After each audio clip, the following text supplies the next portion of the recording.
25 years ago, a global revolution started in Cairo. The International Conference on Population and Development, ICPD, for the first time enshrined individuals' rights to make their own reproductive choices freely and responsibly. World leaders recognize that universal access to sexual and reproductive health and family planning is a precondition for women's empowerment and human-centric development. The world committed to reducing maternal deaths, to prevent HIV, and to end gender-based violence and harmful practices like child marriage and female genital mutilation. Back in 1994, it was nothing short of a revolution.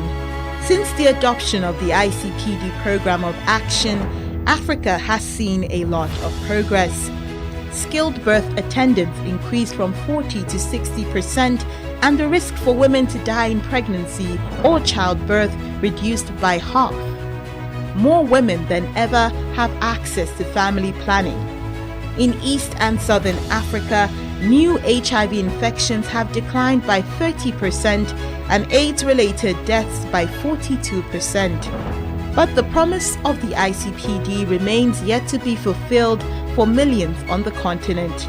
Many across the continent don't have access to sexual and reproductive health services, and 1 in 3 girls are still being married before age 18. Africa is home to some of the world's worst natural disasters and conflicts, causing maternal deaths to rise and increasing women's vulnerability to gender-based violence. In some conflicts, sexual violence is even used as a weapon of war. More than a third of the world's forcibly displaced people live in Africa. The Nairobi Summit will help us rally a broad coalition of stakeholders, protect the gains made, and advance the ICPD agenda to ensure that no one is left behind.